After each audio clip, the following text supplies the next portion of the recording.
ஜோதிகுமார் வணக்கம். இங்கே பேச வாய்ப்பளித்த தலைவர், துணைத் தலைவர், செயலாளர் அனைவருக்கும் வணக்கம். முதற்க வணக்கம் தெரிவித்துக் கொள்கிறேன். எனக்கு ஜோதிடர் சொல்லிக் கொடுத்தது தசாபதி பலன் அப்படின்னு சொல்லி கொடுத்தாங்க. இதில் மேலோட்டமாக ஒரு கருத்து சொல்லிக்கிறேன். செவ்வாய் வீடுகளில் ஒரு கிரகம் இருந்து திசை நடத்தினால் அந்த செவ்வாய் சம்பந்தமான காரகத்துவம், அது சம்பந்தமான இளைய சகோதரன், சொத்து, பதவி, பங்காளி சண்டைகள், அது சம்பந்தமான கேள்விகள் இருந்து கொண்டே இருக்கும். இது ஆணித்தரமாக சொல்லலாம். செவ்வாய் வீடில் மேஷம் விச்சிருந்து ஒரு கிரகம் தசை நடத்தினா இதுதான் கேள்வி அப்படின்னு நமக்கு ஆணித்தரமாக எடுத்து கேட்கலாம். அடுத்தது சுக்கிரன் வீடுகளில் இருந்து ஒரு கிரகம் தசா நடத்தினால் திருமணத்து பற்றிய கேள்வி. அடுத்து வரும் கலத்திரம் எந்த தேதி வருவாங்க, எப்போ திருமணம் ஆகும், அது சம்பந்தமான கேள்வி அவங்களுக்கு கண்டிப்பாக இருக்கும்.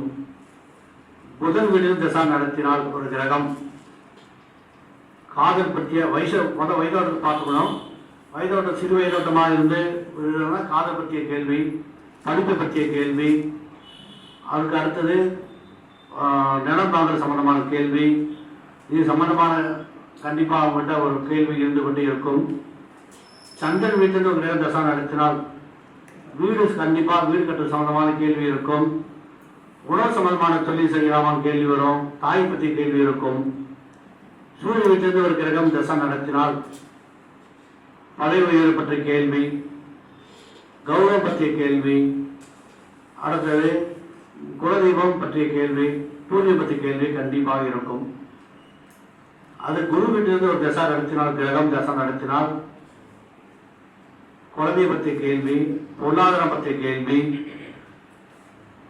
அது சம்பந்தமான கேள்விகள். அப்புறம் அப்பாவோட சொத்தை பற்றிய கேள்வி கண்டிப்பாக இருக்கும். அதுக்கு அடுத்தது சனி வீட்டிலிருந்து ஒரு கிரகம் தசா நடத்தினால் தொழில் பற்றிய கேள்வி, மருத்துவமனை பற்றிய கேள்வி, ஆயுள் பற்றிய கேள்வி இருக்கும். இந்த மாதிரி தசா நடத்துறது ஒரு ராசியிலிருந்து அப்படின்னு சொல்லும்போது, அந்த தசை ஒரு கிரகம் வந்து தசா நடத்துது ஒரு வீட்டில் அப்படின்னு சொன்னால், உதாரணத்துக்கு சனி வீட்டில் ஒரு கிரகம் தசா நடத்துது அப்படின்னு சொல்லும்போது தொழில் பற்றிய கேள்வி, ஆயுள் பற்றிய கேள்வி, மருத்துவமனை சம்பந்தமான கேள்வி கண்டிப்பாக இருக்கும். இதில் அந்த தசை கிரகம் அமர்ந்த வீட்டு அப்படின்னு சொல்லக்கூடிய சனி பகவான் பலமாக இருந்து விட்டால் அவருக்கு தொழில் பற்றிய கேள்விதான் இருக்கும், ஆயுள் பற்றிய கேள்வி இருக்காது. இந்த மாதிரி ஒவ்வொரு வீட்டு ராசியிலையும் ஒரு அந்த கிரக தசை நடத்தும் போது அந்த வீட்டு அதிபதி பலமாக இருந்து விட்டால் எந்த பாதிப்பும் திசையில வராது. அந்த கிரகம் அமர்ந்த வீட்டு பலம் குறைந்து விட்டால்தான் அந்த பாதி சம்பந்தமான கேள்வி இருக்கும். இது அனுபவம்.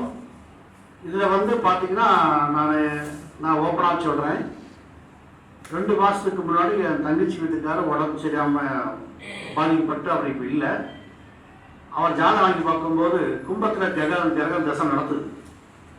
கரெக்டாக அவர் மருத்துவமனை இருக்கார். ஸோ மருத்துவமனை சம்பந்தமாக ஆயுள் சம்பந்தமான கேள்வி தான் வருது.